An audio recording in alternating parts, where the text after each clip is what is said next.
your name was mentioned because though you denied. Now, before I proceed with a specific question, I would just like to remind you, no? You should not lie because ano na ka? Ano ka na sa akin? Strike 2 ka na. Ano bakit?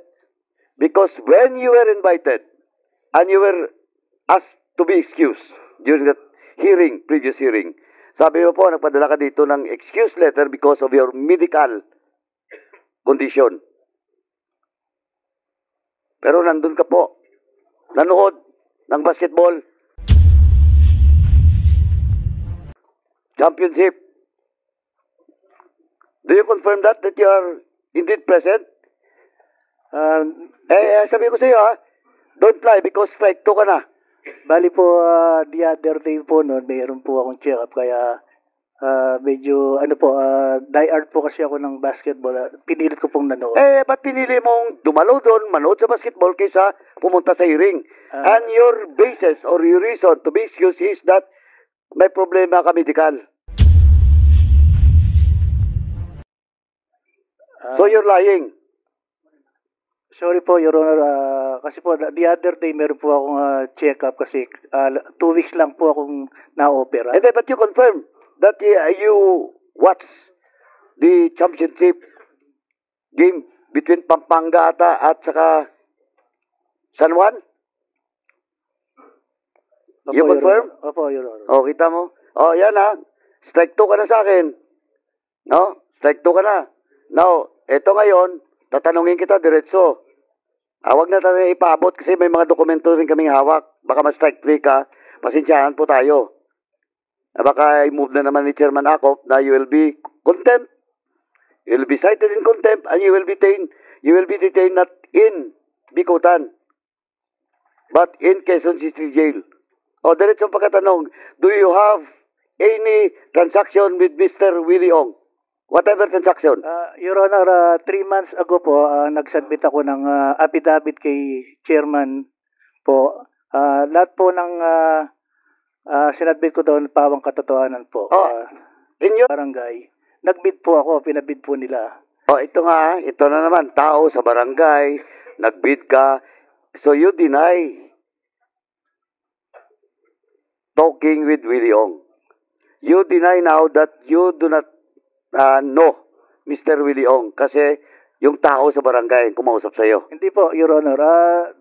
Nung una po, sinabi ko na nag-meet kami ni Mr. Willie Ong sa barangay nung kumukuha sila ng barangay business permit po dun sa mga warehouse niya. So you meet personally Mr. Willie Ong? Opo, Your Honor. So the picture of Mr. Willie Ong was shown to you and you confirmed that indeed that person, the picture is Mr. Willie Ong? Opo, Your Honor.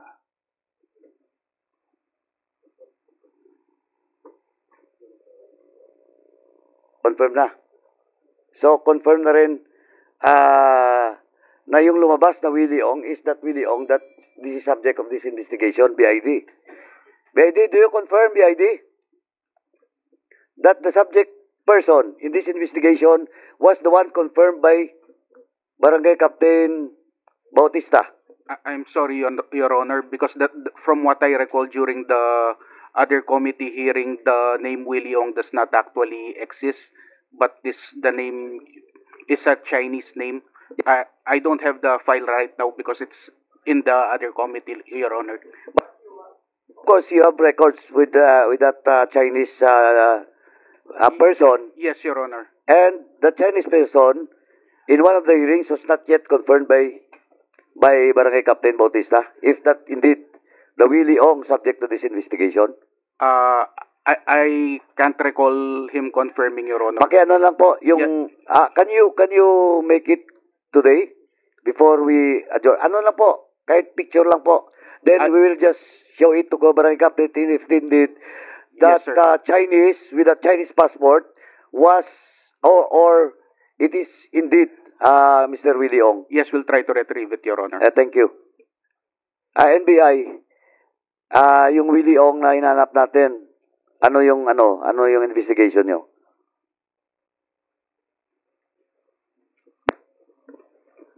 Sir, we're still looking for Willie Ong, Mr. Chairman. Oh, but did you coordinate with BID? Kasi baka hinanap natin. Wala na talaga. Totoong wala na. Yes, we did. We coordinated with BID. So what's the report of BID to you, NBI? We were furnished with a copy of the travel records and the passports. So the passports and travel records. You have it in your possession now? No, Mr. Chairman. Okay, anyway, BID, paki-ano na lang po. Paki-produce na lang. Yes, Mr. Ah. Chair. Para ipa-confirm ko lang dito kay Kapitan. Kasi baka ma-strike dito eh. Kapitan, so you confirm now that you have met personally Willie Ong and you are the one who contracted that building in front of that warehouse in where the Shabu was recovered. Hindi po warehouse yung pinabid sa akin, yung pong commercial. Hindi nga, Sarap sinasabi po. ko, okay, Tagalogin ko na Ilonggo yung ano.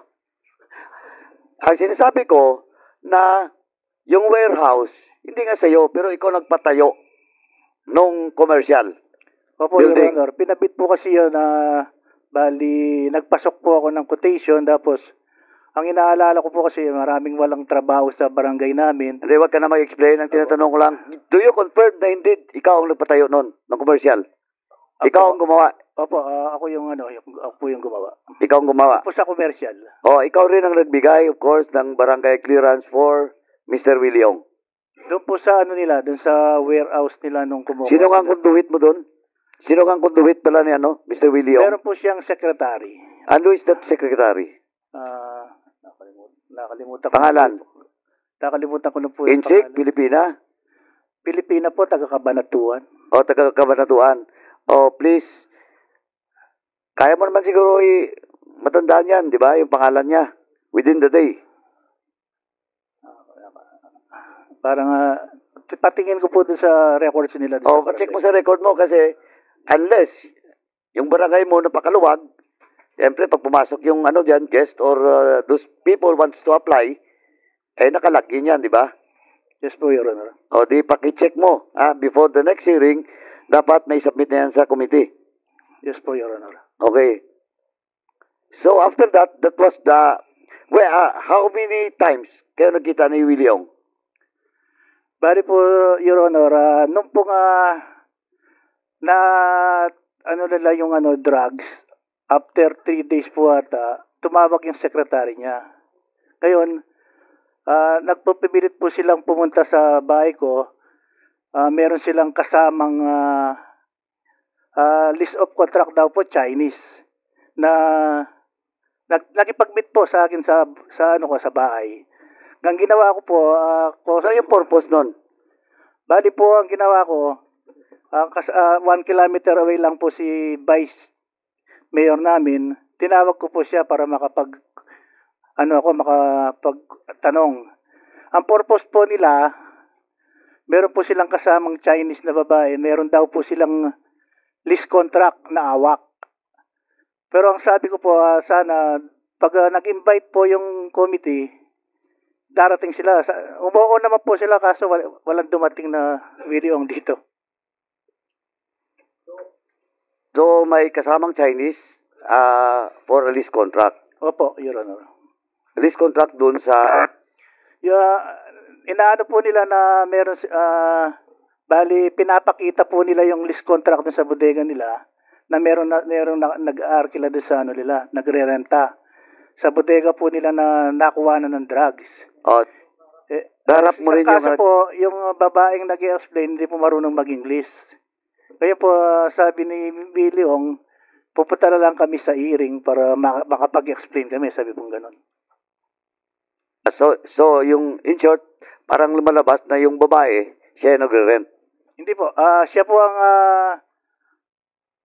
nakikipag-communicate dun sa nag-rent, na Chinese din daw po yung nag-rent. Pero the Chinese na nag-rent, hindi pumunta sa'yo. Hindi mo nakaharap. Hindi ko po nakaharap. Willie Ong lang at saka sekretary niya. Opo. Okay.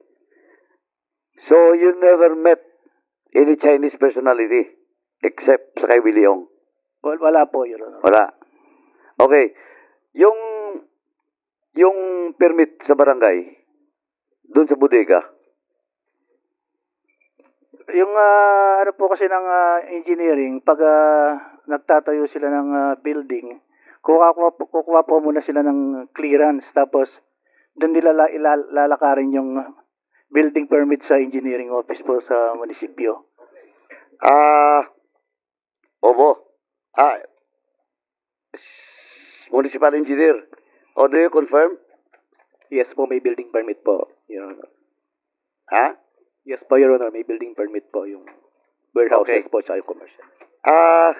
Kapitan. Dali ah. So, your first term was 2018.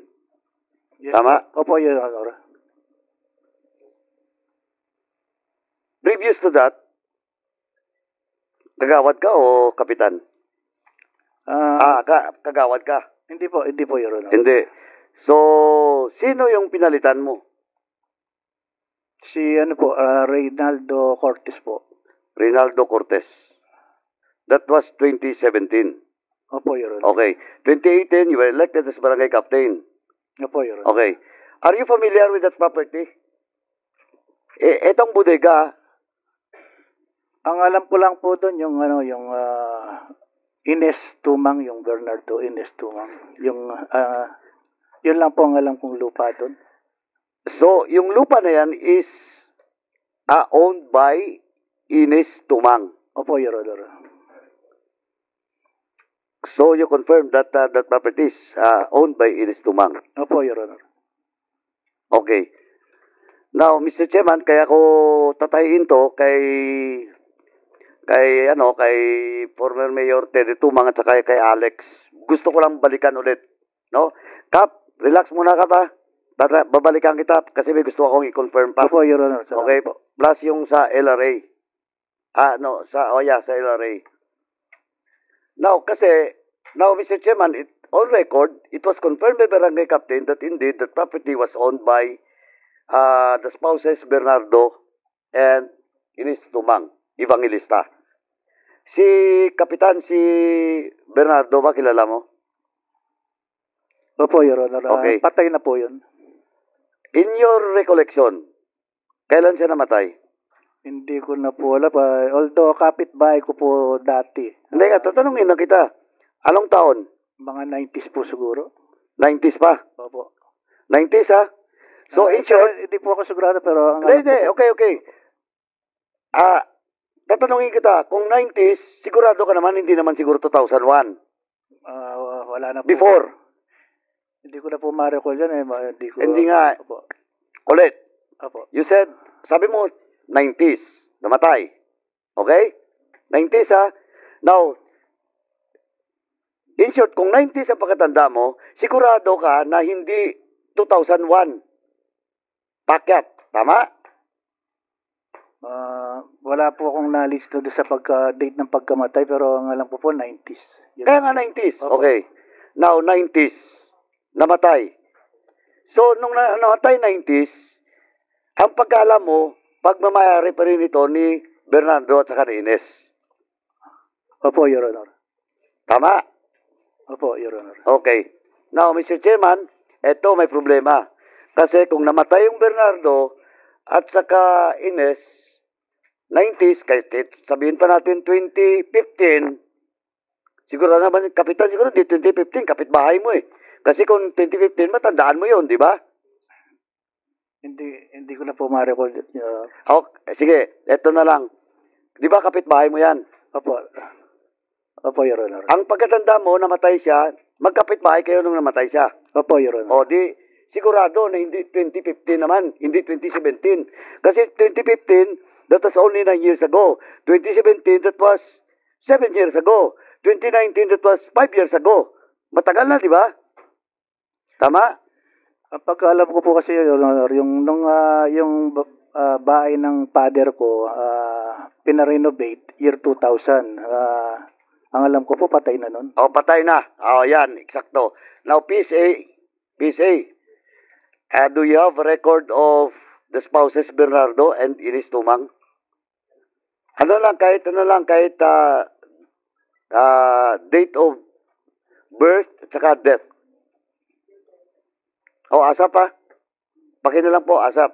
May iba na po, Mr. Chairman, no? Tapos na tayo kay Colonel Sierto.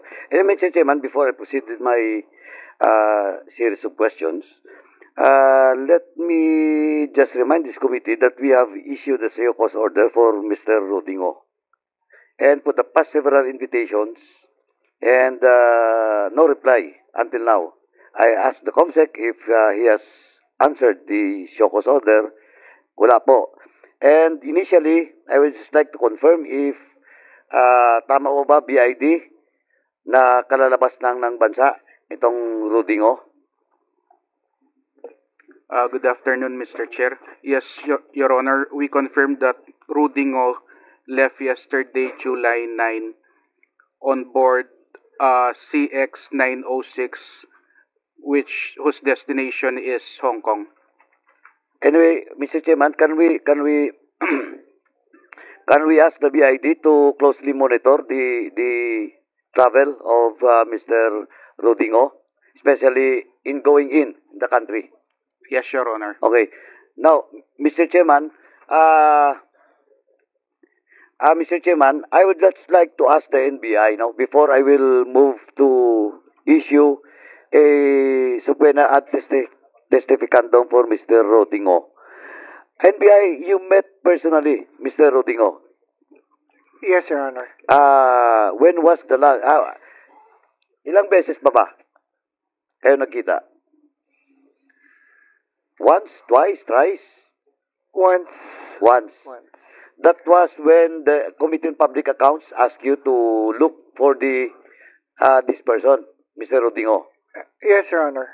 Mr. Chairman, can I ask the NBI just to confirm, because this document or the passport that was in my possession was officially submitted by the Bureau of Immigration. Can we ask the NBI if the same Rodingo in this picture was the person that you have met? COMSEC, please.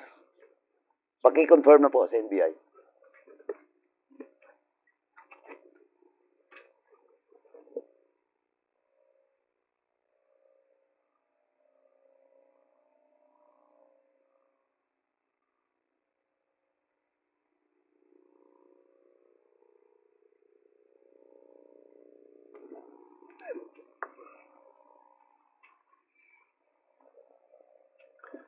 NBI, please proceed. Your Honor, this is the same person. Thank you, NBI. So, Mr. Chairman, the report or the records coming from the BID was confirmed that ng NBI po that indeed the person subject to this investigation is the same person that was met physically by the NBI. Now, Mr. Chairman, with this, Mr. Chairman, since no action or on the part of Mr. Rodingo never answered the Siocos order issued to him, may I move to issue a subpoena ad testificandum for Mr. Rodingo, and we will ask the COMSEC and the Sergeant at Arms, just like what we did with the public accounts, for the NBI not to deliver such subpoena to the residence or office of Mr. Rodingo, and for the BID to closely monitor. Now, because we have now a subpoena for Mr. Rodingo, he has to attend on the next hearing, and we will ask the Bureau of Immigration to closely monitor the travel, especially the entry of Mr. Rodingo in the Philippines. Can we get the commitment of the BI? Yes, Your Honor. Thank you. NBI, can we get your commitment? Will do, Mr. Chairman. Thank you. Again, COMSEC is, we'll ask the COMSEC to coordinate with at the same time with the NBI to issue that, to deliver that subpoena for Mr. Rodingo. Now, PSA, do you have a document?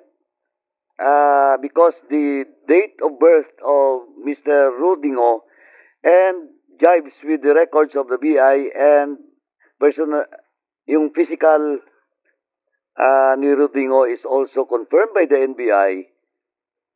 Do you have a record of Mr. Rodingo? Have you submitted to the committee?